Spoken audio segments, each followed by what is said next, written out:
અમદાવાદ જિલ્લાના સાણંદ તાલુકાની સનાતન ચોકડી પાસે ટ્રક પલટી મારી જવાની ઘટના બનવા પામી હતી. તો ટ્રકની અંદર લોડ કરેલો માલ રોડ પર ઉડવા લાગ્યો હતો.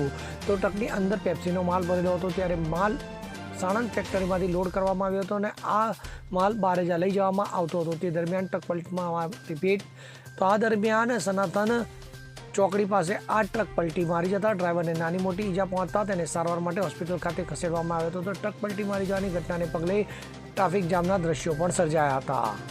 રુસ્તમ શેખ સાથે CN24 ન્યૂઝ, અમદાવાદ. હવે જુઓ દેશ દુનિયાની તમામ ખબરો તમારી આંગળીના ટેરવે. ઉઠાવો મોબાઈલ અને Google Play Store પરથી ડાઉનલોડ કરો અમારી CN24 ન્યૂઝ મોબાઈલ એપ.